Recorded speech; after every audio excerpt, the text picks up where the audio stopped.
আল্লাহ কুরআন মাজিদে বলছেন মানুষকে তিনি বানাইছেন মাটি থেকে। আদম হলো প্রথম পুরুষ, উনি হয়েছেন মাটি থেকে। আর আমরা যারা আছি সবাই হয়েছি বীর্য থেকে, তার বংশ পানি থেকে। লাকাদ খালাকনাল ইনসানা মিন সুলালাতিন মিন তিন, আমি মাটির নির্যাস থেকে মানুষ বানাইছি। মিন হামাইম মাসনুন, ওই মাটির সাথে আমি পানি মিশাইছি, কাদা হয়ে গেছে, এটা হলো খামিদ। মিন তিনিল লাযিব, কয়দিন পরে পানিটা কমে গেছে, এটা হয়ে গেছে এঁটেল মাটি। এবার আমি এটা দিয়ে আদমরে 60 গজ লম্বা করে বানাইছি। মিন সলসালিন কাল ফাখর, সূর্যের আলোতে বাতাসের টানা জলীয় বাষ্পতে ওটা শুকাইয়া ঠনঠনে শুকনা মাটিতে রূপ নিয়েছে। তারপর তার দেহের মাঝে আমি রূহ ফুঁকে দিয়েছি। রাসূলুল্লাহ বলেন আদমের দেহে রূহ আসার সাথে সাথে মাটির দেহটা রক্ত মাংসে পরিণত হয়ে গেছে। আদম শোয়া থেকে দাঁড়ায়া একটা হাসি দিছে, প্রথম শব্দ মুখ থেকে যা এসেছে সেটাই ছিল আলহামদুলিল্লাহ। তারপর মিম্মা ইনদাফিক ইয়াখরুজু মিন বাইনিস সুলবি ওয়াত তারাইব ওয়াবাসসা মিনহুমা রিজালান কাসীরা ওয়া নিসা, আমি আদমের পাজরের হাড্ডি থেকে হাওয়ারে বানাইছি। তারপর হাওয়া আদম থেকে কোটি কোটি মানুষ আমি দুনিয়ায় বিচরণ করে দিয়েছি, ছাড়িয়ে দিয়েছি, তারা ছড়িয়ে পড়েছে। এই হলো মানব সৃষ্টির ইতিহাস। আর এখন চিন্তার জগতে বিবর্তনবাদ ঢুকানো হচ্ছে, চেষ্টা চলতেছে। ক্লাস 6 বইতে, সমাজ বইতে ঢুকাইছে মানুষ নাকি বানর থেকে হয়েছে। আলহামদুলিল্লাহ, সরকার সিদ্ধান্ত নিয়েছে এটা পাঠ্যক্রম থেকে বাতিল, এই বই বাতিল করা হয়েছে, পড়ানো হবে না। কিন্তু আমরা আপনাদেরকে শোনাতে চাই, যারা এই পাঠ্যক্রমে এটা ঢুকাইছে তারা মুরতাদ, তারা নাস্তিক। নাস্তিকরা যারা আমাদেরকে নাস্তিক বানাতে চায় তাদেরকে বিচারের আওতায় আনা দরকার আছে না নাই?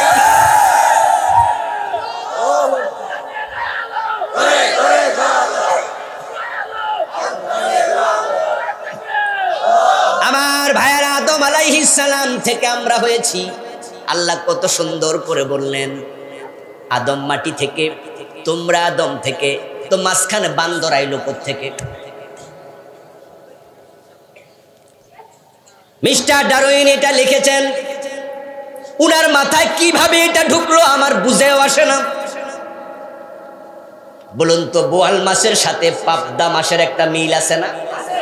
তো কেউ যদি কয় বোয়াল মাছ পাবদা মাছের পূর্বপুরুষ, এটা কি হলো?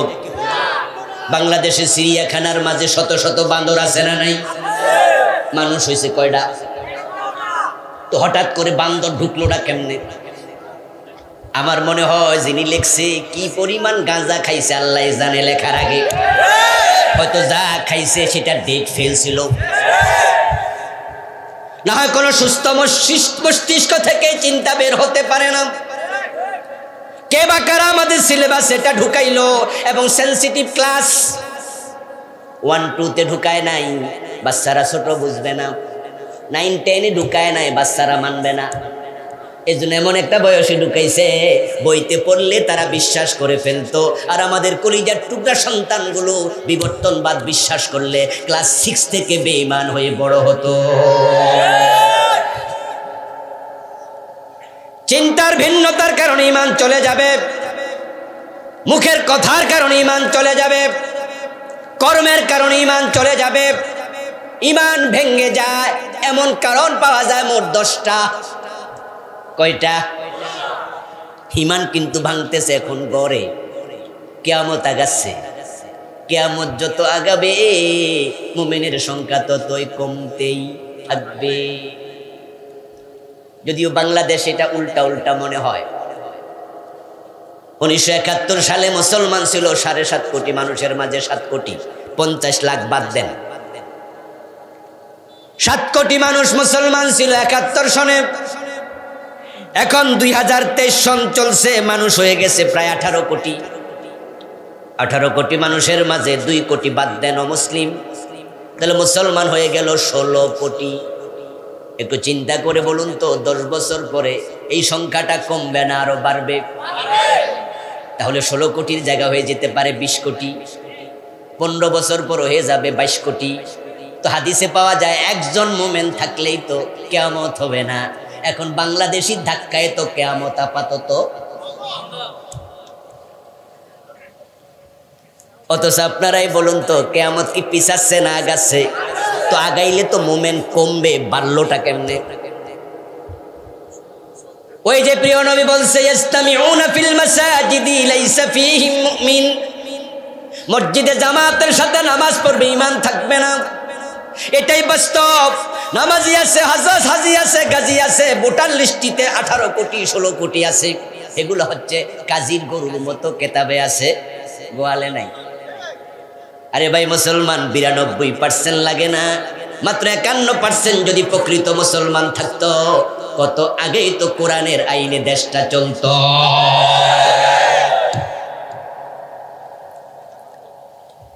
শয়তান আল্লাহর একটা আইন মানে নাই, তার ঈমানটা চলে গেল। আর কোরআনে আছে চোর ধরে হাত কাটো, মারলেন না 50 বছরে। চুরি করলে হাত কাটলেন না, জেনা করলে 100 বেত লাগাও, বিবাহিত হলে পাথর মারো, 50 বছরে মারলেন না। মদ পান করলে 80 বেত লাগাতে হবে, এমন আইন ইসলামে আছে না নাই? হযরত ওমর তো নিজের ছেলেটা করে হাই, মদ্যপানের অপরাধে প্রিয় পুত্রকে নিজ করে মেরেছ দোররা, মরেছে পুত্র তোমারই চোখের পরে। রাসূলুল্লাহ বলেছেন আমার মেয়ে ফাতেমা চুরি করলে আমি তার হাত কেটেই দেব, তাকে আমি ছাড় দেব না। আল্লাহর আইনে ছাড় দেওয়ার কোনো সুযোগ নাই, ছাড় দিলে ঈমান থাকে না। কুল ইন্নী আখাফু ইন আসাইতু রাব্বি আযাবা ইয়াউমিন আযীম। ও নবী আপনি বলে দিন, যদি আমি আমার আল্লাহর আইনের বাহিরে যাই, কিয়ামতের দিন আযাবের ভয় আমি করি, আল্লাহ আমারেও ছাড়বে। শয়তান একটা আইন মানলো না, তারে কাফের বলেন। আর আপনারা ডজন ডজন বাদ দিয়া মুমিন দাবি করেন। সকালবেলা ঘুম থেকে উঠে যখন ফজরের নামাজে দাঁড়ান, ওযু করে দাঁড়াইয়া যখন পড়েন কেরাতের শুরুতে আউযু বিল্লাহি মিনাশ শাইতানির রাজীম, ওয়াল্লাহ অভিশপ্ত শয়তান থেকে তোমার কাছে আশ্রয় চাই, তখন শয়তান পাশে খাড়ায়া খাড়ায়া কয় আমার অভিশপ্ত কইল কে? আমি একটা না মাইনা যদি অভিশপ্ত হই, তোরা ডজন ডজন মানুষ না, তোদের 14 গোষ্ঠী অভিশপ্ত।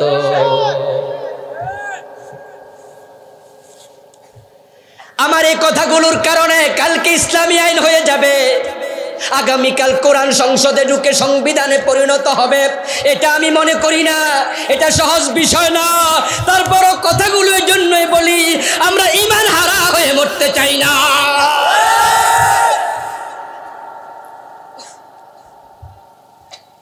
আপনি ঈমান নিয়ে যদি মরতে চান, আল্লাহর কোরআনের একটা আইনের বাহিরে থাকার অধিকার আপনার, সবগুলো মানতে হবে। ও বন্ধু, এখন না মানার কারণে ঈমান যায়, 10টা কারণে ঈমানটা ভাঙে। এ বিষয়ে আমি একটি বই লিখেছি, এই তো গত অক্টোবরে এসেছে। এর আগে ছিল আমার 5টা, এটা 6 নাম্বার বই, নাম দিয়েছি ঈমান, কুফর ও নিফাক। এই বইতে আমি 10টি কারণ লিখেছি যার কারণে ঈমান ভেঙে যাবে। কুফর, দ্বিতীয় কারণ লিখেছি শিরিক, তৃতীয় কারণ লিখেছি নিফাক। কুফর হয় 56 কারণে, এখন কুফরি পুরা সমাজটা ভরে গেছে। শিরিক লিখেছি 29 কারণে, শিরকের অভাব নাই। আপনি জানেন না তো কি হয়েছে, যেই বেটা অন্ধ, চোখ বন্ধ থাকলে সূর্যের আলো নিবানো যায় না, তুমি ছাই মেরে চাঁদের আলো নিবাতে পারবা না। তুমি যতই না জানো, না জেনে বিষ খাইলে বাঁচতে পারবা না। আল্লাহর সামনে হাজির হইয়া বলবা আল্লাহ আমি জানি না। আল্লাহ শক্ত করে ধরবে, ধরে আল্লাহ বলবে মানাও ফরজ এবং জানাও ফরজ। আমি কোরআনের প্রথম আয়াত নাজিল করেছি, যেটা সেটা কি ছিল? ইকরা। ইকরা মানে কি?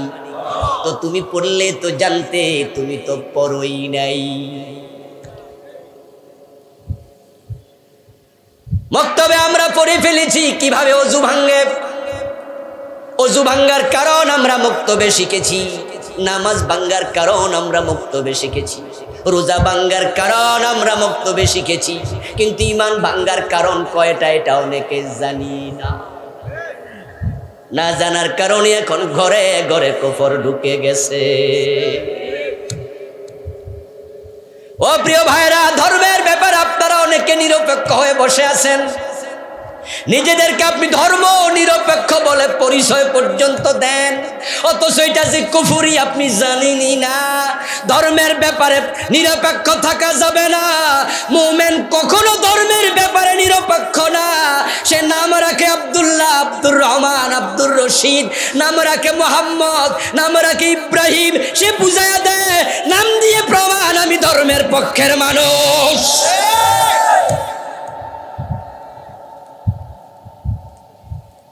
ধর্মের নিরপেক্ষ কেমনে থায় মানুষ, কিভাবে হয়? আপনি মসজিদে যান দিনে 5 বার, তো ধর্মের পক্ষে না বিপক্ষে? তো নিরপেক্ষ হইলে তোমার রাস্তার মাঝখানে খাড়াই থাকতেন। মন্দির আছে এদিকে, মসজিদ আছে এদিকে, আপনি থাকতেন মাঝখানে, বুঝাইয়া দিতেন আমি এ ধর্মেও নাই এ ধর্মেও নাই, আমি আছি নিরপেক্ষ। কিন্তু 5 বার যান কেন? রমজান আসলে রোজা রাখেন কেন? হজ করার জন্য মক্কায় কেন যান? আপনি কি বলছেন আপনি বুঝেন না। আসলে বাস্তবে একজন মুমিন কখনো ধর্মের পক্ষে নিরপেক্ষ থাকতে পারে না। যদি আপনার মাথার চিন্তায় শয়তান ঢুকাইয়া দেয় তুমি ধর্মের ব্যাপারে নিরপেক্ষ, আর আপনি যদি বলেন ইয়েস, তাহলে নামাজ রোজা করার পরও ঈমান শেষ। ও প্রিয় ভাইরা, কুফরিগুলো ছেড়ে দেবেন, শিরিক গুলো বেছে নেন। শিরিক না বুঝার কারণে আলেম ওলামারা পর্যন্ত শিরিক করে। হুজুরকে দেখলাম মাহফিলে এসে ওয়াজ করতেছে, ওয়াজের ফাঁকে গান গায়, গাউসে পাকের নাম জপিলে আল্লাহ পাওয়া যায়। আস্তাগফিরুল্লাহ, কয় কি রে? আমরা জিকির করি কার? বলুন জোরে, নাম জফিকার। اذكرullah ذكرا كثيرا فاذكروني اذكركم واشكروا لي ولا تكفرون। সুবহানাল্লাহ। গাউসে পাকের নাম জপলে ঈমান কেমনে থাকবে? আব্দুল কাদের জিলানী রহমাতুল্লাহি আলাইহি তারা গাউসে পাক বলে, এবং এই গান যে হুজুর গাইছে তাদের ব্যাপারে আমি জানি, তারা সরাসরি ইয়া গাউস আগিসনি ওয়ামদিদনি বলে গাউসে পাকের নামে জিকিরও করে। শিরিক না বুঝার কারণে বক্তা এসে হাজার হাজার শ্রোতার সামনে শিরিক প্রচার করছে। এটা যে শিরিক বক্তা নিজেই বোঝে না, এটা যে কুফর সে বোঝে না। গান গাইতেছে আল্লাহর ধন রাসূলকে দিয়া, আল্লাহ গেছে গায়েব হইয়া, রাসূলের ধন খাজা লইয়া শুইয়া আছে আজমিরে, কেউ ফিরে না খালি হাতে খাজা বাবার দরবারে। এই যে একটি শ্লোক বললাম, তার প্রথম বাক্য কুফর, শেষ বাক্য শিরিক। একসাথে দুইটা হয়েছে, ক্যান্সারও ধরছে, কিডনি দুইটাও শেষ হয়েছে, তো রোগী বাঁচবো কেমনে? যেই গান বক্তা গাইলো প্রথম বাক্য কুফর, শেষ বাক্য শিরিক। কুফর করলে ঈমান থাকে না যায়? জোরে বলুন। শিরিক করলে ঈমান থাকে না যায়? তো বেটা এমন কবিতা কইছে ঈমান ডাবল গেছে। প্রথম বাক্য হলো আল্লাহর দন রাসূলকে দিয়ে, আল্লাহ গেছে গায়েব হইয়া, অথচ কোরআনে আছে এটা ঠিক নয়। কোরআনের বক্তব্য হলো কুল্লা আকুলু লাকুম ইনদি খাযাইনুল্লাহ। ও নবী আপনি বলুন, আমি এই কথা বলি না, আমার কাছে আল্লাহর ভান্ডার আছে। আল্লাহর ধন ভান্ডার কার কাছে? এই মাইক কি হলো? আল্লাহর ধন ভান্ডার কার কাছে? চিৎকার দিয়ে আওয়াজ করে বলুন তো, রাজ্জাক কে? আরো জোরে বলুন, রিজিক দাতা কে? তো ভান্ডার যদি রাসূলকে দিয়ে দেয়, আল্লাহ রাজ্জাক থাকে কেমনে? রাসূলুল্লাহ সাল্লাল্লাহু আলাইহি ওয়াসাল্লাম নিজে রিজিক চাইতেন কার কাছে? দুই সেজদার মাঝখানে একটা দোয়া আছে। যদি আমরা অনেকে দোয়াটা পড়ি না, এটা ঠিক নয়, সুন্নাহ পড়বেন। এই দোয়ার কারণে তাদিল আর কান হবে। দুই সেজদার মাঝখানে সোজা হইয়া বসা ওয়াজিব, এটা আদায় হবে। ওই দোয়াটার শেষ বাক্য শুনুন, শুরু হলো আল্লাহুম্মা গফিরলি ওয়ারহামনি ওয়াহদিনি ওয়াফিনি ওয়ারজুকনি। আমার রাসূল নিজে কয় আল্লাহ আমার রিজিক দাও, আর বক্তা কয় আল্লাহর ভান্ডার রাসূলকে দিয়া আল্লাহ নাকি গায়েব হয়ে গেছে। তারপর বক্তার কথা হলো রাসূলেরটা আবার রাসূলের কাছে এখন নাই, এটা আবার খাজা বাবারে দিয়ে দিছে। আবু বকরকেও দেয় নাই, উমরকেও দেয় নাই, উসমান রেও দেয় নাই, আলীরও দেয় নাই, দিছে কারে? খাজা বাবারে। এখন খাজা বাবার কাছে আছে, তাই শেষ অক্ষর শেষ বাক্য কেউ ফিরে না খালি হাতে, খাজারে তোর দরবারে। তাদের কথাগুলো শুনে এখন খাজা বাবার কাছে ছেলে চায় মেয়ে চায়, এমন লোক আছে না নাই? তারা বুঝে ওখানে গেলে না দিয়া ছাড়ে না, কেউ খালি হাতে ফিরে না। এই চিন্তা মাথায় রাখার সাথে সাথে শিরিক ঈমান শেষ। শিরিক না বোঝার কারণে মসজিদে নামাজিরা পর্যন্ত শিরিক করছে। ইমাম সাহেব নতুন এসেছে, উনি এসে বললেন শোনেন মসজিদের মুসল্লিরা, আমি কিন্তু সাধারণ অন্য ইমামদের মতো নই। হক কথা বলতে আমি কাউকে কেয়ার করি না, এতে আমার চাকরি মাসে একবার যায়, অসুবিধা নাই। নতুন মসজিদ পাই, নতুন জায়গায় হক কথা বলি। শুনুন, আগামী জুমায় যদি দরকার হয় আসবো, না হয় আসবো না, কিন্তু কান খুলে শুনুন, সভাপতির আইনে মসজিদ চলবে না, মসজিদ চলবে আল্লাহর আইনে। সেক্রেটারির কথায় মসজিদ চলবে না, মসজিদ চলবে আল্লাহর আইনে। সভাপতি ঘোষ খায় কিনা, সেক্রেটারি সুদ খায় কিনা, আমি ওয়াজ করতে গিয়ে কারো দিকে তাকাই না। কোরআনে আছে যাহা আমি বলবো। সবাই এতদিন একটা শক্ত হুজুর, এবার হুজুর বলতেছে আমি ইমাম, আমার আইনও মসজিদ চলবে না। আমি যদি মাগরিবের ফরজ 2 রাকাত পরে ভুলে সালাম ফিরাই, আপনারা লোকমা দিবেন, লোকমা দিতেই হবে। আমার আইনে মসজিদ চলবে না, মসজিদ চলবে কার আইনে? এবার লোকজন কয় হুজুর তো দারুণ কথা কয়, নিজেরও দিছে শেষ করে, খুব ভালো হুজুর। এবার হুজুর বলতেছে কারো দ্বিমত আছে মসজিদ আল্লাহর আইনে চলবে, কারো দ্বিমত আছে? সবাই কয় না হুজুর আমরাও একমত। এবার হুজুর বলতেছে যে আল্লাহর আইনে মসজিদ চলবে, ওই আল্লাহর আইনে সংসদ ভবন চলবে, গণভবন চলবে, বঙ্গভবন চলবে, সচিবালয় চলবে, মন্ত্রণালয় চলবে, হাইকোর্ট জাজকোর্ট চলবে। এবার মুসল্লির সাথে সাথে 2 ভাগ, যারা আপনাদের মতো নিরীহ মুসল্লি তারা কয় জি, আর যারা একটু নেতা টাইপের মুসল্লি উনারা মাথাটা নোয়াইয়া মনে মনে কয় হুজুর তো রাজনীতি শুরু করছে।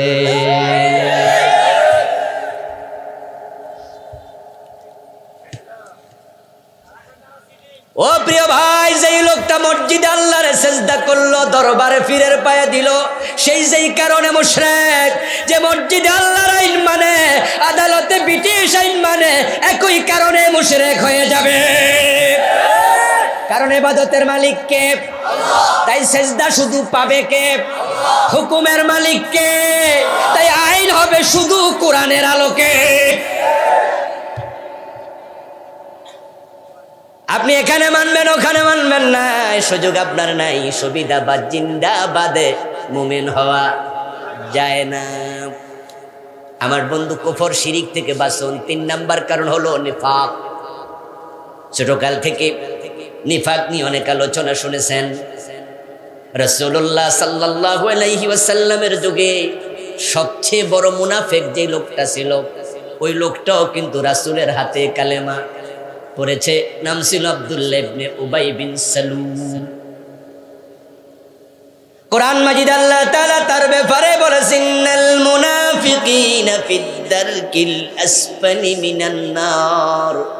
মুনাফিকরা জাহান্নামে থাকবে ফেরাউন নমরুদেরও নিচে। এই আব্দুল্লাহ ইবনে উবাই রাসূলের হাতে কালেমা পড়ার পরও মুনাফিক। এবার বলুন, তেমন নেফাক যদি আপনার কলবে থাকে, বিপদ আছে না নাই? এখন আমি মুনাফিক কিনা চিনবেন কেমনে? মুনাফিকের আলামত আল্লাহ কোরআনে বলছে, রাসূল হাদিসে বলছে। মুনাফিকদের অসুস্থতা হলো তাদের কলবে, ফি কুলুবিহিম মারাদুন ফাযাদাহুমুল্লাহু মারাদা। আওয়াজ দিয়ে বলেন নাউযুবিল্লাহ।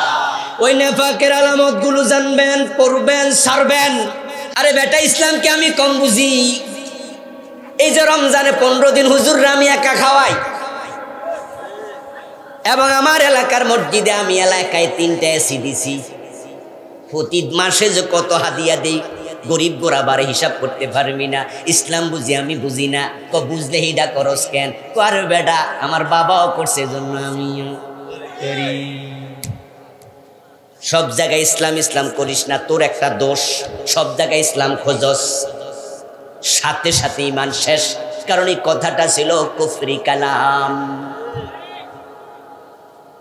ইমান মানে কি মানে না বুঝার কারণে কুফরি বোঝে না। ইমান মানে হলো বিসমিল্লাহর বা থেকে মিনাল জিন্নাতি ওয়ান নাসের সিন পর্যন্ত এ কোরআনে যা আছে সব একসাথে মেনে নিতেই হবে। একটাকে অস্বীকার করার কোনো সুযোগ নাই। যদি কেউ একটা অস্বীকার করে বাকিটা মাইনাও কোনো লাভ নাই। ছোটকালে মুক্তবে যখন পড়েছেন তখন আপনাদেরকে ইমানে মুজমাল নামে একটা কালেমা শিখাইছে। আমানতু বিল্লাহি কামা হুয়া বিআসমাইহি ওয়া সিফাতিহি ওয়া কাবিলতু জামিআ আহকামিহি ওয়া আরকানিহি। এটা ঈমান, এটা ঈমান। আপনি বলেছেন আমি সংক্ষিপ্ত ঈমান। মুজমাল মানে সংক্ষিপ্ত, মুফাসসাল মানে বিস্তারিত। ইমানে মুজমাল সংক্ষিপ্ত ঈমান কি? মুক্তবে হুজুর তোমারে শিখাইছে আমানতু বিল্লাহি কামা হুয়া বিআসমাইহি ওয়া সিফাতিহি। আমি আল্লাহর উপর ঈমান এনেছি যেমন তিনি নাম এবং সিফাতের সাথে আছেন সবটা। তারপরে এবার বলছেন ওয়া কাবিলতু জামিআ আহকামিহি। শুধু আল্লাহরে বিশ্বাস করে আমি থেমে থাকি নাই, তার যত হুকুম আছে আমি সবগুলা গ্রহণ করেছি। সবগুলা একসাথে গ্রহণ করার নাম ঈমান। এই কোরআন মাজিদের কেউ যদি 30 পারা না মানে আমরা তাকে বলবো কাফের। কেউ যদি 15 পারা না মানে তাকেও বলবো কাফের। কেউ যদি 1 আয়াত না মানে তাকেও বলবো কাফের। কেউ যদি 1 অক্ষর না মানে তাকেও বলবো কাফের। মুমিন মানে সবটা মানবে, একটা স্বীকার করা যাবে না। ও বন্ধু, 10 লাইনের অঙ্ক 9 লাইন ঠিক আছে, 1 লাইন ভুল করছে, 10-এ কত? আরেক ছাত্র 5 লাইন ঠিক করছে, 5 লাইন ভুল করছে, হে পাবে কত? আরেকজন 9 লাইনে ভুল করছে, সে পাবে কত? যে পুরাটা মানে না সে যেমন জিরু কাফের, যে এক অক্ষর মানে না কোরআনের সেও সমান কাফের হবে।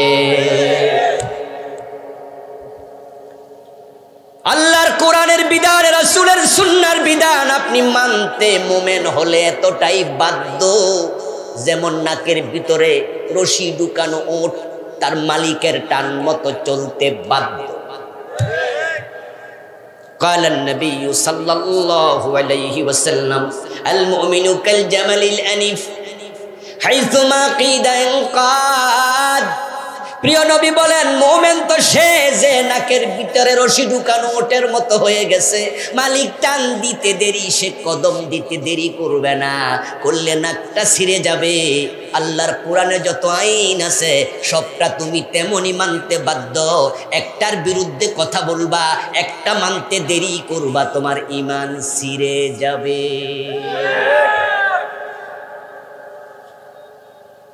ও বন্ধু, আপনি মানতে এতটাই বাধ্য, মানবো কি মানবো না এই চিন্তা করার অধিকারও আপনার নাই। আইয়াকুলু সামিনা ওয়া আতানা। মুমিনদের চরিত্র কেমন হবে, কর্ম কেমন হবে? আমার আল্লাহ কোরআনে বলেন শোনো, তারা একটা কথাই বলবে শুনলাম আর মানলাম, শুনলাম আর মানলাম, শুনলাম আর মানলাম। শুনতে দেরি মানতে দেরি করবে। মা কানা লিমুমিনিন ওয়ালা মুমিনাতিন ইযা কাদাল্লাহু ওয়া রাসূলুহু আমরা আন ইয়াকুনা লাহুমুল খিয়ারাতু মিন আমরিহিম। মুমিন পুরুষ হোক আর নারী হোক, আল্লাহ যা বলবেন, রাসূল যা বলবেন, মানব মানব না এই চিন্তাও করবে না, শুধু একটা কথাই বলবে শুনলাম। এবং রাসূলুল্লাহ সাল্লাল্লাহু আলাইহি ওয়াসাল্লাম যখন হিজরত করলেন, হিজরতের পরে 16 অথবা 17 মাস প্রিয় নবী নামাজ পড়লেন মসজিদে আকসার দিকে ফিরে। মুসলমানের প্রথম কিবলা বাইতুল মুকাদ্দাস। অথচ প্রিয় নবীজির অন্তরে আকাঙ্ক্ষা ছিল আমার কিবলা যদি মসজিদে হারাম হতো সেটাই ভালো হতো। 16 অথবা 17 মাস চলে গেল।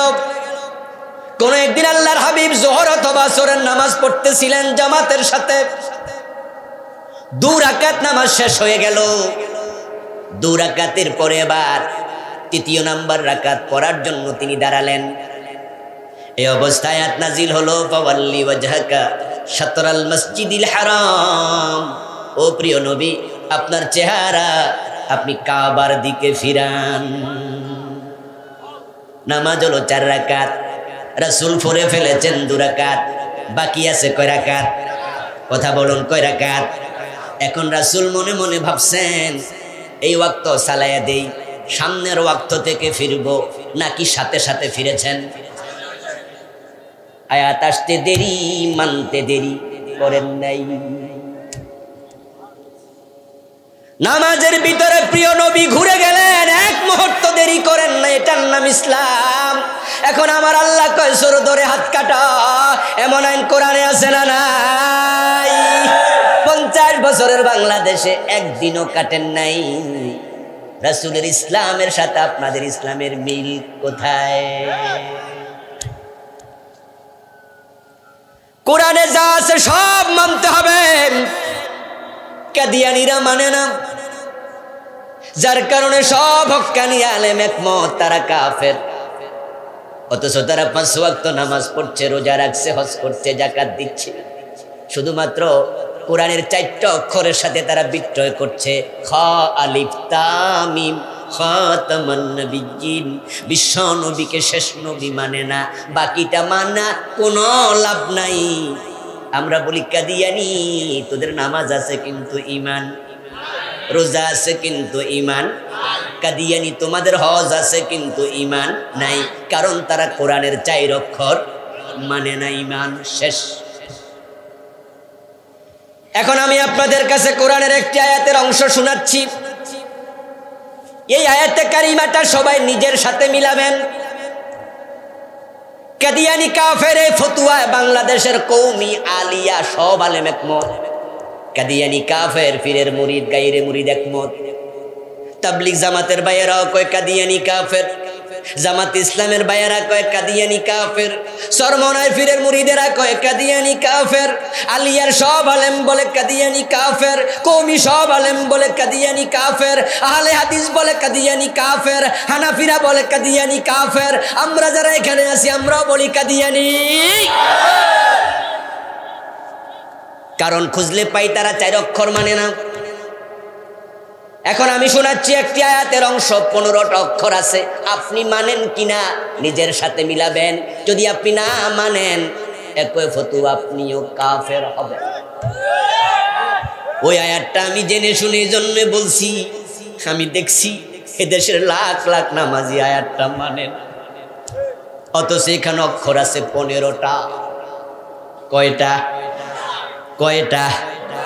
কাদিয়ানি মানে না কয়টা? তো 4টা না মানলে যদি হে কাফের ফতুয়া খায়, আমনের খবর কি? ওই আয়াতের অংশটা হলো আলা লাহুল খালকু ওয়াল আমরু। আলার মাঝে অক্ষর আছে 3টা, লাহুর মাঝে আছে 2টা, আল খালকুর মাঝে আছে 5টা, ওয়াল আমরুর মাঝে আছে 5টা।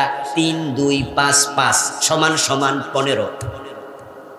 এবার অনুবাদটা বলছি, তাহলে বুঝবেন মানেন কিনা।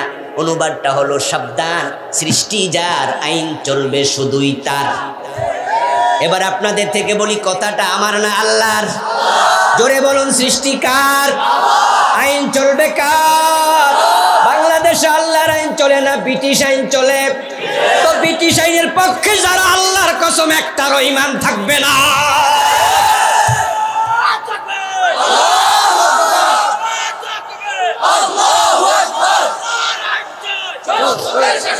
না না না, এই মিছিল না, মিছিল হবে আল কোরআনের আলো। কোন দলীয় স্লোগান দেবেন না, আল কোরআনের আলো। আবেগ কন্ট্রোল করতে হবে।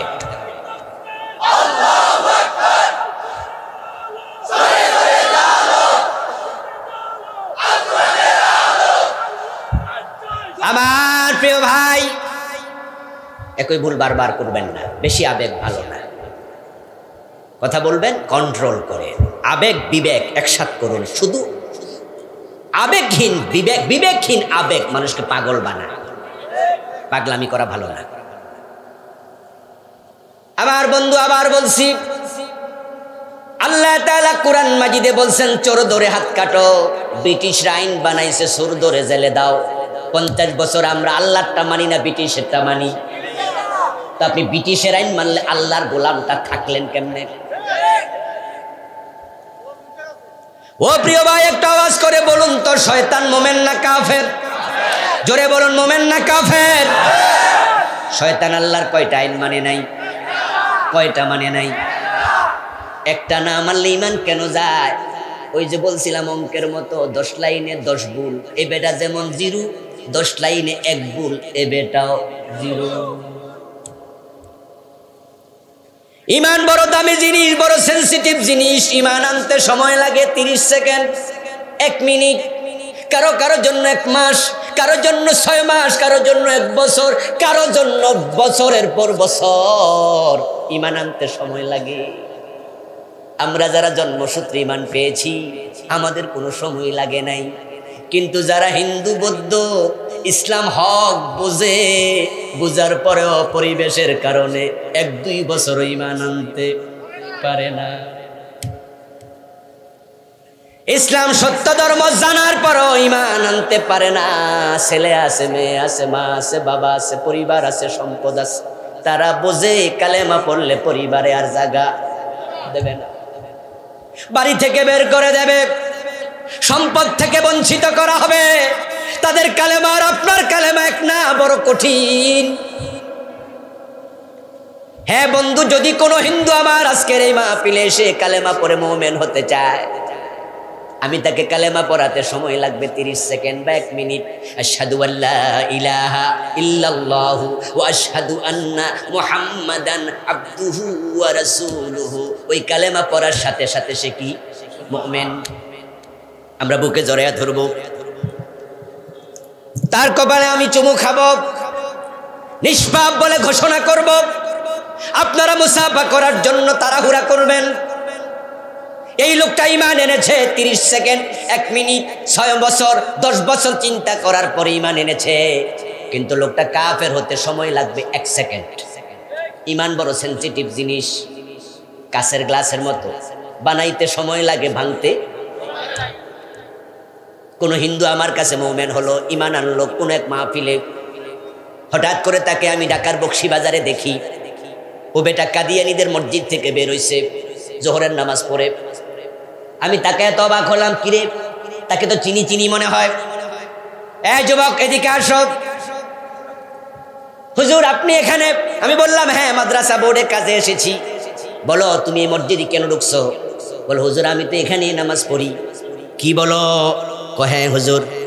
ও বুঝছি, নামাজ পড়ো? জি। রোজা রাখনি? জি। হজ যাকাত দেও? হুজুর হজ করি নে, তবে ইনশাআল্লাহ প্ল্যান আছে। টুপি আছে, দাঁড়িয়ে আছে। আচ্ছা নবী মোহাম্মদকে শেষ নবী মাননি? কই না। ঈমান আছে না গেছে? কতক্ষণ লাগছে যাইতে? না কইতে দেরি যাইতে। আর আল্লাহর কোরআনের বিধানগুলো এমনই, একটার সাথে না বলবেন ঈমান আর থাকবে না। এখন দোস্তকে বলতেছে তোমার একটা জিনিস খারাপ, বাকি সব ঠিক। ওই দোস্ত বলল বেটা সব জায়গায় ইসলাম খুঁজিস না, তোর একটা সমস্যা। কেন লোকটা কাফের হলো এবার শুনুন। কাফের হওয়ার কারণ আল্লাহ কুরআন মাজিদে বলছেন উদখুলু ফিস-সিলমি কাফা, তোমরা মুসলমানেরা ইসলামে পরিপূর্ণ ঢুকো। আল্লাহর আদেশ দিয়ে বোঝা যায় সব জায়গায় ইসলাম খুঁজতে হবে। মুসলমান থাকবে যেখানে, ইসলাম থাকবে সেখানে।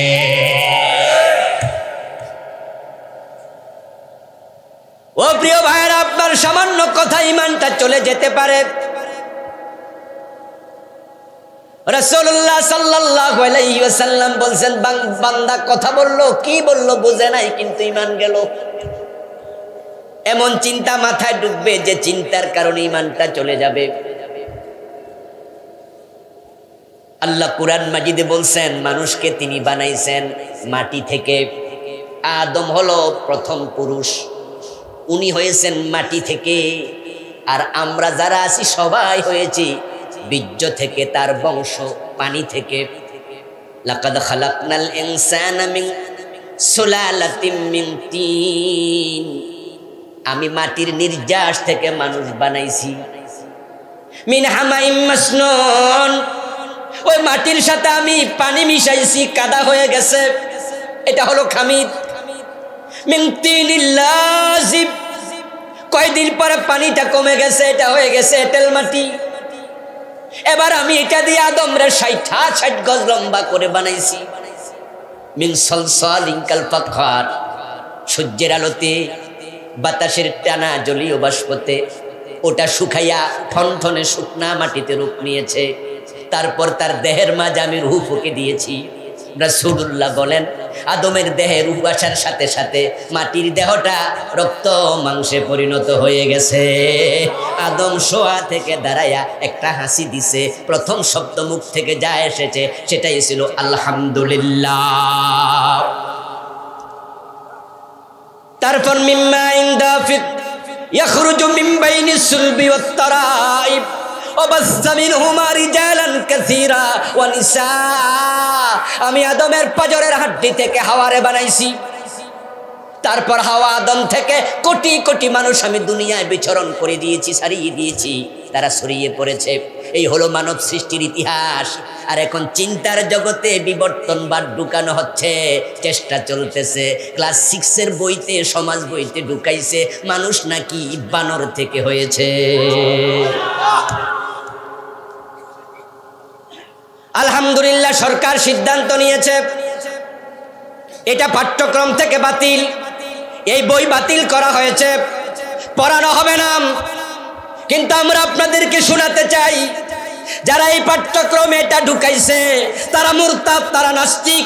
নাস্তিকরা যারা আমাদেরকে নাস্তিক বানাতে চায় তাদেরকে বিচারের আওতায় আনা দরকার আছে না নাই?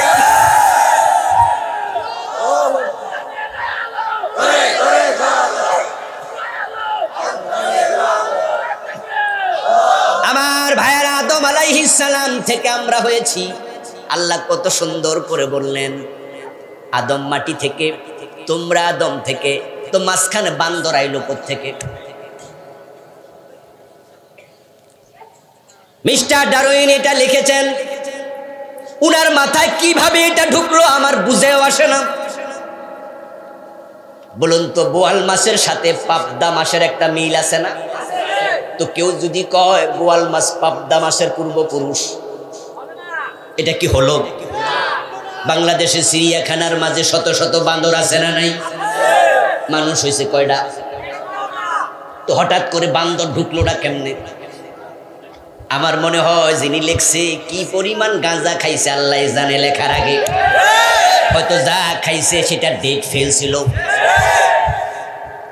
না হয় কোনো সুস্থ মস্তিষ্ক থেকে চিন্তা বের হতে পারে না। কে বা কারা আমাদের সিলেবাস এটা ঢুকাইলো এবং সেন্সিটিভ ক্লাস 1-2 ঢুকায় নাই, বাচ্চারা ছোট বুঝবে না। 9-10 ঢুকায় নাই, বাচ্চারা মানবে না। এই জন্য এমন একটা বয়সে ঢুকাইছে বইতে পড়লে তারা বিশ্বাস করে ফেলতো। আর আমাদের কলিজার টুকরা সন্তানগুলো বিবর্তনবাদ বিশ্বাস করলে ক্লাস 6 থেকে বেঈমান হয়ে বড় হতো। চিন্তার ভিন্নতার কারণে ঈমান চলে যাবে, মুখের কথার কারণে ঈমান চলে যাবে, কর্মের কারণে ঈমান চলে যাবে। ঈমান ভেঙে যায় এমন কারণ পাওয়া যায় মোট 10টা। কয়টা? ঈমান কিন্তু ভাঙতেছে এখন গড়ে, কিয়ামত আগাচ্ছে। কিয়ামত যত আগাবে মুমিনের সংখ্যা ততই কমতেই থাকবে। যদিও বাংলাদেশ এটা উল্টা উল্টা মনে হয়। 1971 সালে মুসলমান ছিল 7.5 কোটি মানুষের মাঝে 7 কোটি 50 লাখ বাদ দেন, 7 কোটি মানুষ মুসলমান ছিল 71 সনে। এখন 2023 সন চলছে, মানুষ হয়ে গেছে প্রায় 18 কোটি। 18 কোটি মানুষের মাঝে 2 কোটি বাদ দেন অমুসলিম, তাহলে মুসলমান হয়ে গেল 16 কোটি। একটু চিন্তা করে বলুন তো 10 বছর পরে এই সংখ্যাটা কমবে না আরো বাড়বে? তাহলে 16 কোটির জায়গা হয়ে যেতে পারে 20 কোটি, 15 বছর পর হয়ে যাবে 22 কোটি। তো হাদিসে পাওয়া যায় একজন মোমেন থাকলেই তো কিয়ামত হবে না। এখন বাংলাদেশি ধাক্কায় তো কিয়ামত আপাতত। অথচ আপনারাই বলুন তো কিয়ামত কি পিছাচ্ছে না আগাচ্ছে? তো আগাইলে তো মোমেন কমবে, বাড়লোটা কেমনে? ওই যে প্রিয় নবী বলছে ইস্তামিউনা ফিল মাসাজিদি লাইসা ফীহিম মুমিন, মসজিদে জামাতের সাথে নামাজ পড়বে ঈমান থাকবে না। এটাই বাস্তব। নামাজি আছে, হাজি আছে, গাজী আছে, ভোটার লিস্টিতে 18 কোটি 16 কোটি আছে। এগুলো হচ্ছে কাজীর গরুর মতো কেতাবে আছে, গোয়ালে নাই। আরে ভাই মুসলমান 92% লাগে না, মাত্র 51% যদি প্রকৃত মুসলমান থাকতো, কত আগেই তো কোরআনের আইনে দেশটা চলতো।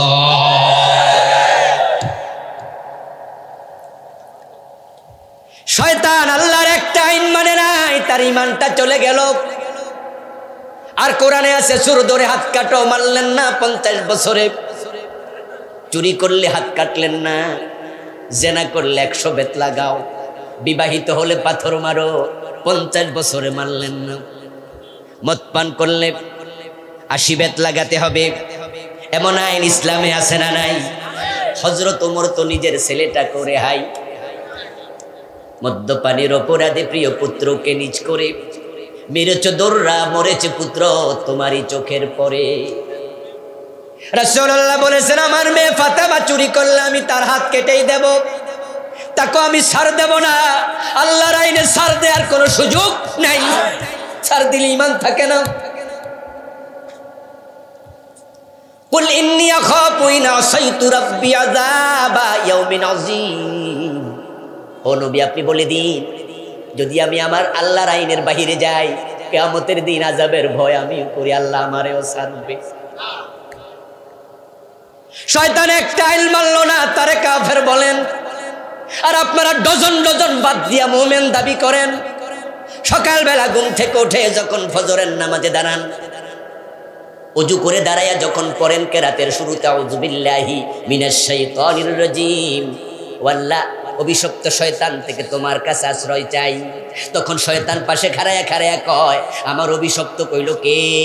আমি একটা মাইনা যদি অভিশপ্ত হই, তোরা ডজন ডজন মানুষ না, তোদের 14 গোষ্ঠী অভিশপ্ত।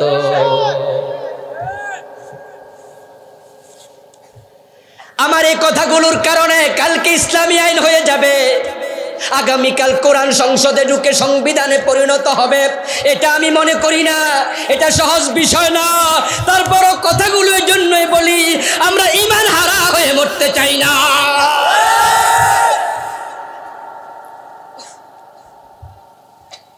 আপনি ঈমান নিয়ে যদি মরতে চান, আল্লাহর কোরআনের একটা আইনের বাহিরে থাকার অধিকার আপনার, সবগুলো মানতে হবে। ও বন্ধু, এখন না মানার কারণে ঈমান যায়, 10টা কারণে ঈমানটা ভাঙে। এ বিষয়ে আমি একটি বই লিখেছি, এই তো গত অক্টোবরে এসেছে। এর আগে ছিল আমার 5টা, এটা 6 নাম্বার বই, নাম দিয়েছি ঈমান, কুফর ও নিফাক। এই বইতে আমি 10টি কারণ লিখেছি যার কারণে ঈমান ভেঙে যাবে।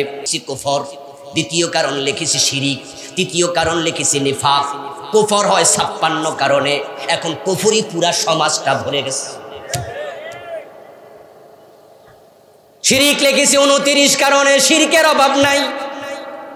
আপনি জানেন না তো কি হয়েছে, যেই বেটা অন্ধ, চোখ বন্ধ থাকলে সূর্যের আলো নিবানো যায় না, তুমি ছাই মেরে চাঁদের আলো নিবাতে পারবা না।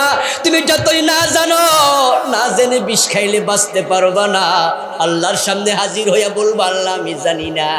আল্লাহ শক্ত করে ধরবে, ধরে আল্লাহ বলবে মানাও ফরজ এবং জানাও ফরজ। আমি কোরআনের প্রথম আয়াত নাজিল করেছি, যেটা সেটা কি ছিল? ইকরা। ইকরা মানে কি? তো তুমি পড়লে তো জানতে, তুমি তো পড়োই নাই। মক্তবে আমরা পড়ে ফেলেছি কিভাবে ওযু ভাঙে। ওযু ভাঙ্গার কারণ আমরা মক্তবে শিখেছি, নামাজ ভাঙ্গার কারণ আমরা মক্তবে শিখেছি। রোজা ভাঙ্গার কারণ আমরা মক্তবে শিখেছি, কিন্তু ইমান ভাঙ্গার কারণ কয়টা এটা অনেকে জানি না।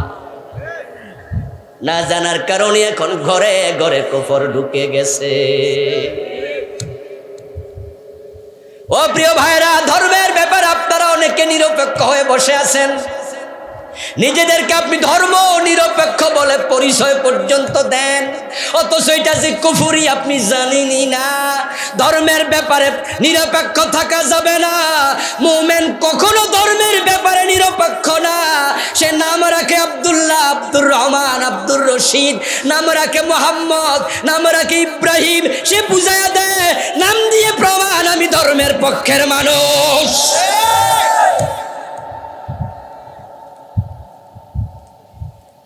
ধর্মের নিরপেক্ষ কেমনে থায় মানুষ, কিভাবে হয়? আপনি মসজিদে যান দিনে 5 বার, তো ধর্মের পক্ষে না বিপক্ষে? তো নিরপেক্ষ হইলে তোমার রাস্তার মাঝখানে খাড়াই থাকতেন। মন্দির আছে এদিকে, মসজিদ আছে এদিকে, আপনি থাকতেন মাঝখানে, বুঝাইয়া দিতেন আমি এ ধর্মেও নাই এ ধর্মেও নাই, আমি আছি নিরপেক্ষ। কিন্তু 5 বার যান কেন? রমজান আসলে রোজা রাখেন কেন? হজ করার জন্য মক্কায় কেন যান? আপনি কি বলছেন আপনি বুঝেন না। আসলে বাস্তবে একজন মুমিন কখনো ধর্মের পক্ষে নিরপেক্ষ থাকতে পারে না। যদি আপনার মাথার চিন্তা শয়তান ঢুকাইয়া দেয় তুমি ধর্মের ব্যাপারে নিরপেক্ষ, আর আপনি যদি বলেন ইয়েস, তাহলে নামাজ রোজা করার পরও ঈমান শেষ। ও প্রিয় ভাইয়েরা, কুফরিগুলো ছেড়ে দেবেন, শিরিক গুলো বেছে নেন। শিরিক না বুঝার কারণে আলেম ওলামারা পর্যন্ত শিরিক করে। হুজুরকে দেখলাম মাহফিলে এসে ওয়াজ করতেছে, ওয়াজের ফাঁকে গান গায়, গাউসে পাকের নাম জপিলে আল্লাহ পাওয়া যায়। আস্তাগফিরুল্লাহ, কয় কি রে? আমরা জিকির করি কার? বলুন জোরে, নাম জফিকার। اذكرullah ذكرا كثيرا فاذكروني اذكركم واشكروا لي ولا تكفرون। সুবহানাল্লাহ। গাউসে পাকের নাম জপলে ঈমান কেমনে থাকবে? আব্দুল কাদের জিলানী রহমাতুল্লাহি আলাইহি তারা গাউসে পাক বলে, এবং এই গান যে হুজুর গাইছে তাদের ব্যাপারে আমি জানি, তারা সরাসরি ইয়া গাউস আগিসনি ওয়ামদিদনি বলে গাউসে পাকের নামে জিকিরও করে। শিরিক না বুঝার কারণে বক্তা এসে হাজার হাজার শ্রোতার সামনে শিরিক প্রচার করছে। এটা যে শিরিক বক্তা নিজেই বোঝে না, এটা যে কুফর সে বোঝে না। গান গাইতেছে আল্লাহর ধন রাসূলকে দিয়া, আল্লাহ গেছে গায়েব হইয়া, রাসূলের ধন খাজা লইয়া শুইয়া আছে আজমিরে, কেউ ফিরে না খালি হাতে খাজা বাবার দরবারে। এই যে একটি শ্লোক বললাম, তার প্রথম বাক্য কুফর, শেষ বাক্য শিরিক, একসাথে দুইটা হয়েছে। ক্যান্সারও ধরছে, কিডনি দুইটাও শেষ হয়েছে, তো রোগী বাঁচবো কেমনে? যেই গান বক্তা গাইল, প্রথম বাক্য কুফর, শেষ বাক্য শিরিক। কুফর করলে ঈমান থাকে না যায়? জোরে বলুন। শিরিক করলে ঈমান থাকে না যায়? তো বেটা এমন কবিতা কইছে ঈমান ডাবল গেছে। প্রথম বাক্য হলো আল্লাহর ধন রাসূলকে দিয়ে আল্লাহ গেছে গায়েব হইয়া, অথচ কোরআনে আছে এটা ঠিক নয়। কোরআনের বক্তব্য হলো কুল্লা আকুলু লাকুম ইনদি খাযাইনুল্লাহ। ও নবী আপনি বলুন, আমি এই কথা বলি না, আমার কাছে আল্লাহর ভান্ডার আছে। আল্লাহর ধন ভান্ডার কার কাছে? এই মাই কি হলো? আল্লাহর ধন ভান্ডার কার কাছে? চিৎকার দিয়ে আওয়াজ করে বলুন তো, রাজ্জাক কে? আরো জোরে বলুন, রিজিক দাতা কে? তো ভান্ডার যদি রাসূলকে দিয়ে দেয়, আল্লাহ রাজ্জাক থাকে কেমনে? রাসূলুল্লাহ সাল্লাল্লাহু আলাইহি ওয়াসাল্লাম নিজে রিজিক চাইতেন কার কাছে? দুই সেজদার মাঝখানে একটা দোয়া আছে। যদি আমরা অনেকে দোয়াটা পড়ি না, এটা ঠিক নয়, সুন্নাহ পড়বেন। এই দোয়ার কারণে তাদিল আর কান হবে। দুই সেজদার মাঝখানে সোজা হইয়া বসা ওয়াজিব, এটা আদায় হবে।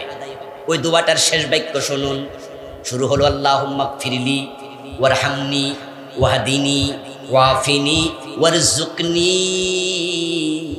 আমার রাসূল নিজে কয় আল্লাহ আমার রিজিক দাও, আর বক্তা কয় আল্লাহর ভান্ডার রাসূলকে দিয়া আল্লাহ নাকি গায়েব হয়ে গেছে। তারপর বক্তার কথা হলো রাসূলেরটা আবার রাসূলের কাছে এখন নাই, এটা আবার খাজা বাবারে দিয়ে দিছে। আবু বকরকেও দেয় নাই, উমরকেও দেয় নাই, উসমান রেও দেয় নাই, আলীরেও দেয় নাই, দিছে কারে?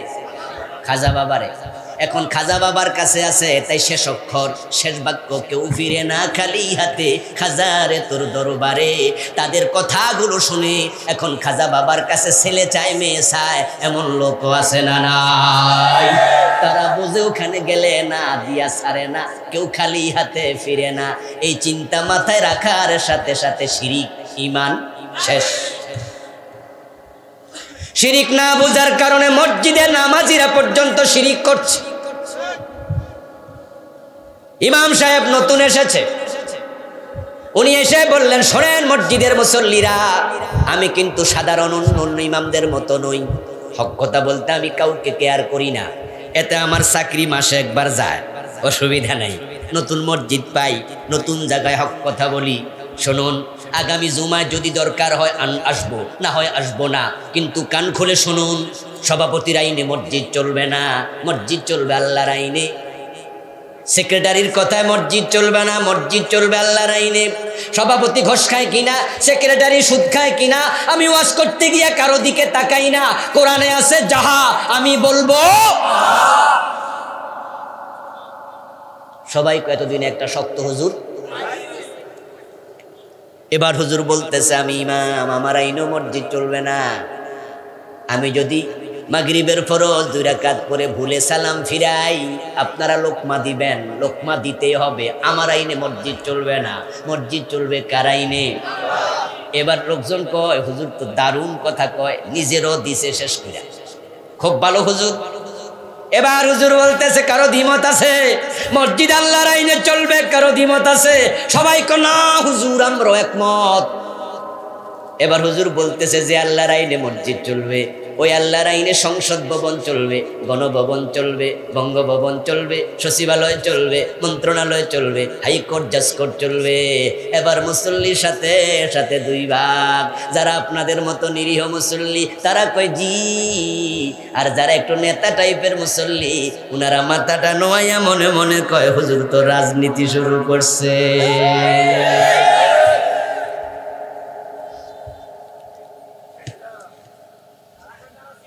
ও প্রিয় ভাই, যেই লোকটা মসজিদে আল্লাহরে সেজদা করলো, দরবারে ফিরের পায়ে দিল, সেই যেই কারণে মুশরিক। যে মসজিদে আল্লাহর আইন মানে, আদালতে ব্রিটিশ আইন মানে, একই কারণে মুশরিক হয়ে যাবে। কারণ ইবাদতের মালিক কে? তাই সেজদা শুধু পাবে কে? হুকুমের মালিক কে? তাই আইন হবে শুধু কোরআনের আলোকে। আপনি এখানে মানবেন ওখানে মানবেন না, সুযোগ আপনার নাই। সুবিধাবাদ জিন্দাবাদে মুমিন হওয়া যায় না। আমার বন্ধু কুফর শিরিক থেকে বাঁচুন। 3 নাম্বার কারণ হলো নিফাক। ছোটকাল থেকে নিফাক নিয়ে অনেক আলোচনা শুনেছেন। রাসূলুল্লাহ সাল্লাল্লাহু আলাইহি ওয়াসাল্লামের যুগে সবচেয়ে বড় মুনাফিক যে লোকটা ছিল, ওই লোকটাও কিন্তু রাসূলের হাতে কালেমা পড়েছে। নাম ছিল আব্দুল্লাহ ইবনে উবাই বিন সালুল। কোরআন মাজিদ আল্লাহ তাআলা তার ব্যাপারে বলেছেন, ইন্নাল মুনাফিকিনা ফিদ-দারকিল আসফালি মিনান নার। মুনাফিকরা জাহান্নামে থাকবে ফেরাউন নমরুদেরও নিচে। এই আব্দুল্লাহ ইবনে উবাই রাসূলের হাতে কালেমা পড়ার পরও মুনাফিক। এবার বলুন, তেমন নেফাক যদি আপনার কলবে থাকে, বিপদ আছে না নাই? এখন আপনি মুনাফিক কিনা চিনবেন কেমনে? মুনাফিকের আলামত আল্লাহ কোরআনে বলছে, রাসূল হাদিসে বলছে। মুনাফিকদের অসুস্থতা হলো তাদের কলবে, ফি কুলুবিহিম মারাদুন ফাযাদাহুমুল্লাহু মারাদা। আওয়াজ দিয়ে বলেন নাউযুবিল্লাহ। ওই নেফাকের আলামত গুলো জানবেন, পড়বেন, ছাড়বেন। কলবটাকে অবশ্যই নেফাক মুক্ত রেখে মরতেই হবে। যেই কলবে নেফাক থাকে ওই কলবে ঈমান থাকে না।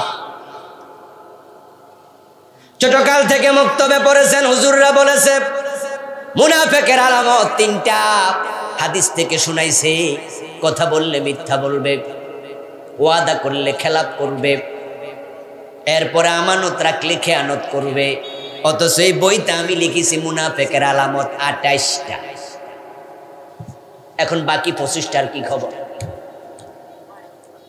আমি তো একটাও বানায়া লিখি নাই, বানায়া লেখার তো কোনো অধিকার। সব তো কোরআন হাদিস থেকে লিখলাম। এখন এই দেশে যে 3টা প্রচার হলো, বাকি 25টার কি খবর? না বুঝার কারণে কত নামাজি হাজি গাজি মুনাফেক, সে জানেই না নেফাক অন্তরে ঢুকেছে, ঈমানটাকে শেষ করে দিয়েছে।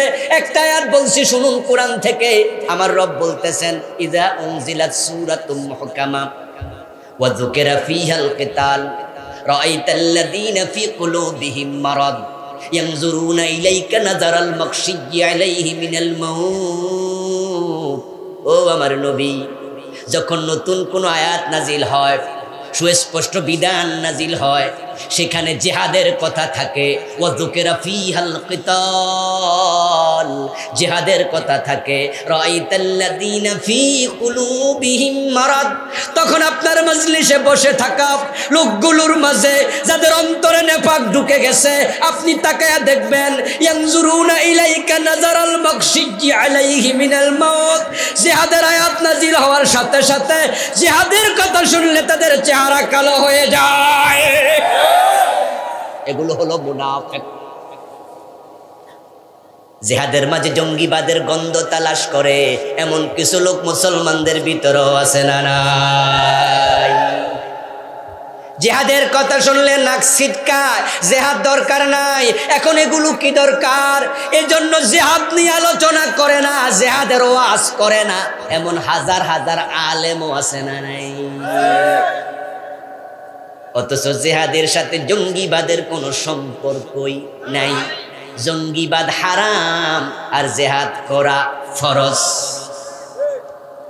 রাসূলুল্লাহ নিজে ছিলেন 27টি যুদ্ধে সেনাপতি। একজন সাহাবী পাবেন না যিনি যুদ্ধের মাঠে যায় নাই।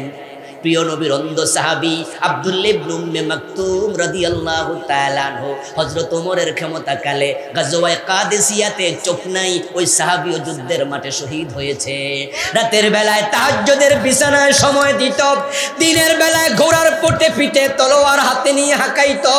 রাসূলের সব সাহাবী ছিলেন মুজাহিদ। সুতরাং জিহাদকে যারা জঙ্গিবাদ বলবে, আল্লাহর কসম তারা মুনাফিক, তাদের ঈমান নাই।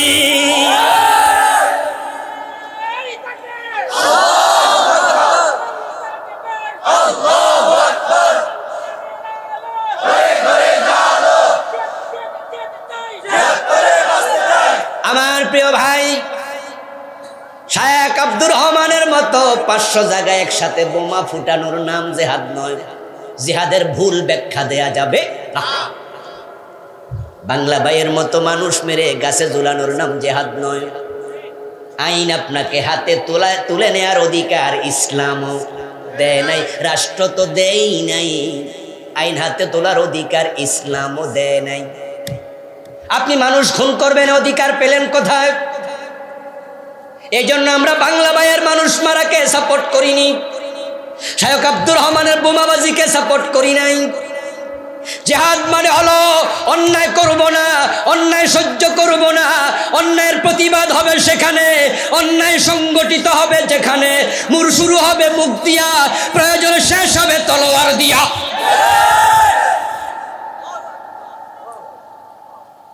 কিন্তু জিহাদের কথা শুনলে চেহারা কালো হয়ে যায়, এমন অনেক মুসল্লিও আছে, এমন পীর হাজার হাজার আছে পুরা জীবনে একবারও জিহাদের ওয়াজ করে নাই।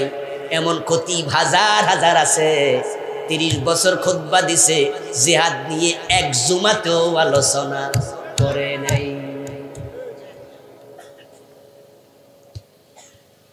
ও প্রিয় ভাইয়েরা শুনুন, قال النبي صلى الله عليه وسلم من لم يغزو ولم يحدث به نفسه فمات على شعبة من النفاق প্রিয় নবী ভবিষ্যৎবাণী করছেন একদল লোক আসবে, জিহাদ করবে না। সাহাবারা তো সবাই মুজাহিদ ছিলেন। রাসূল বলেন যারা জিহাদ করবে না এবং জিহাদ করার ব্যাপারে অন্তরে পরিকল্পনাও করে না, তারা মুনাফিকের একটি শাখার উপরে মৃত্যুবরণ করবে। কিয়ামতের আগে ঈসা নবী আকাশ থেকে নামবে, এমন হাদিস আছে না নাই? কথা বলুন। ইমাম মাহদীর আগমন ঘটবে, এমন হাদিস আছে না নাই? ইমাম মাহদী হযরতে ঈসা নামাজের ওয়াজ করার জন্য আসবে না, রোজার দাওয়াত দেওয়ার জন্য আসবে না, হজের কথা বলার জন্য আসবে না। হযরতে ঈসা ইমাম মাহদী দাজ্জালের সাথে জিহাদ করার জন্য আসবে। যারা ইমাম মাহদীর সৈনিক হতে চাও, এখন থেকে জিহাদের প্রস্তুতি নেওয়া দরকার আছে না?